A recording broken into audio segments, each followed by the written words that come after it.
You have a choice to do things the way you've been doing them and keep getting the results you've been getting, or to do things a different way and actually get the results you've been desiring. This was the takeaway from my last Dancer Polarity conversation. Hi, my name is David, co-founder of Sex.Prayers Academy, where we teach people everything they need to be able to enjoy healthy relating, learning from our combined 20 plus years and probably about $100,000 worth of investment, so you don't have to spend that long or that much time. If you want to know more about that, you can head over to the website. I'll leave a link in the description. But what I want to talk about is my last Dancer Polarity conversation, where I spoke with someone who's been on her own journey for the past decade plus, and what she has gained from that is the value of sovereignty, taking responsibility for your experience, for your actions, for your way of showing up in relationship, and that being the thing that invites safety and then allows trust with other people. Essentially, what she said was her ability to create safety within herself allows her to be able to trust other people and men. And I love that idea of sovereignty. Huge fan of sovereignty, and the tantric idea is that we're responsible for our own experience. It speaks into the power of choice and one's ability to choose how we respond to any given set of circumstances. Viktor Frankl. And what she spoke into was a recognition that a lot of people that she's aware of in her community, and predominantly women, but also men, want to absolve themselves of responsibility and hand it over to someone else and blame them for it, for their experience. But that creates suffering. And the reason that, in her opinion, this is happening is because of an ignorance, not knowing a better way. And this speaks into the tantric idea of the cause of all mind-based suffering being ignorance to the truth of what is. And when we can become aware of the truth, that then invites the alleviation of suffering and the living embodiment of divinity, but through freedom, through peace. And this is why harmony is our spiritual vision here at Sex.Prayers. The harmony between the masculine and feminine, the masculinity and femininity that what resides within, and that leading to the harmony between masculine and feminine between two individuals, and then at a societal and then hopefully a global level. There was a really nice anecdote that this contributor shared, which speaks into this idea of sovereignty and choice. She spoke about how her grandson was having kind of like a tantrumy, or just being sad and deliberately so, or choosing to be upset when everyone else was about to go and do something fun. And so she realized the approach that she had been having to try and deal with him hadn't been working. And so she tried something different. And what she did was she said to him, you can be sad and you can be miserable, and that's totally okay. And if you want to do that, you can be over here, you can be in your own zone and be in your own misery and just go and enjoy that. Or you can come and join us while we go and have some fun and create some joy in our lives. And that worked. He recognized that, oh, I have a choice. And I think part of that was from actually accepting and validating his experience, letting them know that it's okay, whatever you're experiencing is fine. And if you don't want to experience that, there's another thing, there's another way. And I think part of what she was speaking into with this lack of sovereignty and handing over of responsibility from perhaps women who are outsourcing their sense of safety to men, but also people in general, is one, not being validated in our experience, essentially not being acknowledged in the truth of our experience. And there may be false truths at play, but that doesn't deny the experience that we're having. But then also the offer of choice, the offer of choice between what they have and what they could have.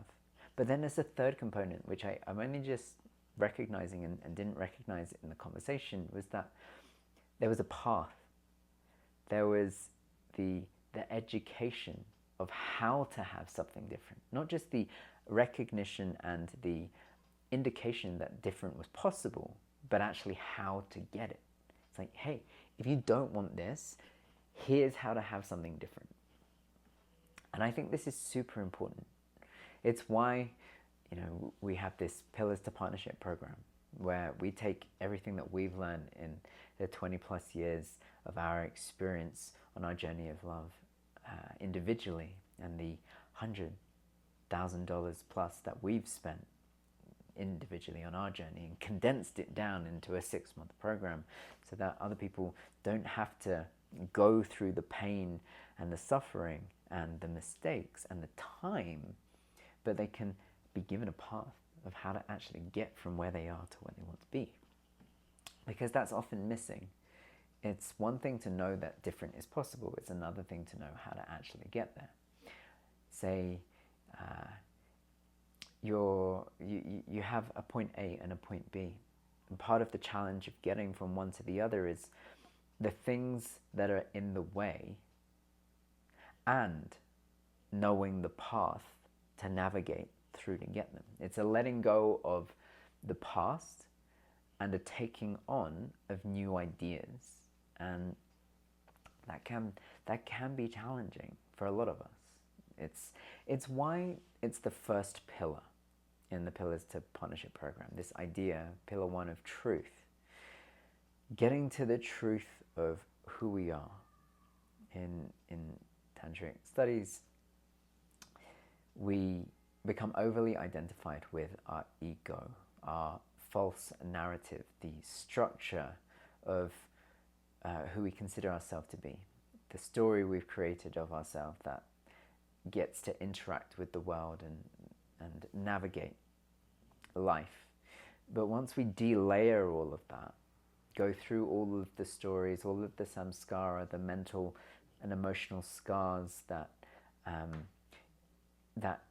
lie in the unconscious and are triggered into how we act and behave in the world without us having to think about it. Things that don't often serve us, but have been ingrained from a young age. When we can identify these things, go through them and get to the essence, nature, the core of who we are, the divine consciousness, the God spark, if you will, this idea of non-duality in Tantra, that all there is, was, and ever will be is just one divine consciousness expressed uniquely through our individuated sense of selves.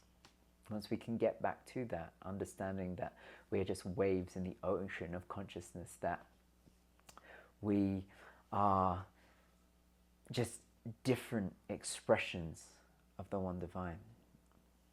When we can get back to that essence, that we are the universe expressed in our individual self, the entire ocean in a drop, then we can begin to build up the truths that we want to hold that will empower us to get to where it is that we want to be. That will allow us to have the choices to navigate the world in a way that will serve us rather than doing what we have been doing, which hasn't been serving us most likely. This is why it's foundational, it's why it's module 1, it's why we go through the mental, emotional aspects, going through the layers of the mind, but then also the somatic, the felt experience, getting to know what truth is felt like in the body. And when we can get to the truth of who we are and who we want to be and what we want and what we desire, whether that be in life or in love, then we can move into step 2, or module 2, which is trust, being able to trust our own experience. How can we navigate the world safely if we can't trust our own intuition? Oftentimes we mistake our mental, emotional impressions, our scars, our traumas for intuition. Just because it's there at an unconscious level doesn't actually mean it's our right intuition. It just means that it's something that we're unaware of that is driving us. If we can then understand our truths, we can be empowered to trust how it is that we show up. And like this contributor was saying, when she knew that she can trust herself, when she could take full responsibility for how she shows up in the world, then it empowered her to be able to trust other people, to be able to trust men. And in doing so, it then moves on to pillar 3, which is being able to communicate between, the parts of ourselves, but then also between other people. And I really enjoyed that aspect of being able to acknowledge the individual experience, accept what it is that we're experiencing, to be able to then create the space to be able to have change. And when guided towards how to go about enacting it, it leads to that sense of harmony within oneself, harmony within community, within life, and leads to that sense of contented bliss, that sense of freedom and liberation, not wanting the moment to be any different than what it is. That's the definition of freedom in the tantric teachings. So if you recognize that there's a part of your life that isn't quite where you're wanting it to be, it's likely because there's a part of you that's choosing the misery, the sitting in the corner and sulking, even if unconsciously, likely unconsciously, rather than choosing to find that joy. And that's possibly, even if you're aware of that misery that you're experiencing, because a part of you hasn't fully accepted or been accepted or validated that experience, that part of yourself, whatever it is. The idea that there's a part of it that enjoys it. As paradoxical as it sounds, understanding what that is then creates the spaciousness to be able to truly accept it, to find gratitude for it, and then being able to move forwards. And that can be the most challenging part, not knowing how, not knowing the steps to take to be able to get from point A to point B. Creating framework, having the support of people that have gone on that journey, who have made the pitfalls, who have made the mistakes, and learning from them so that you don't have to spend that time. There's a nice quote from Alex Hormozy that says, he's been able to do what he has because he has learned from the mistakes of others. That we learn from the lessons of others so that we don't have to make them for ourselves, that we can shortcut the process. If we can shortcut all of the pitfalls and just have the very condensed version of getting from A to B, then that frees us up to be able to move quicker. And if you're not sure how to get from A to B, then that's why we made the program. It lays out the steps. We go through the 4 pillars. We experience what it is that is required to be able to navigate the complexities and have the path to be able to get to where it is that who you need to become in order to fully hold and receive the love or life that you're wanting to experience. So I trust that there was something of value in that for you. If there was, feel free to write it in the comments. I'm so curious to know.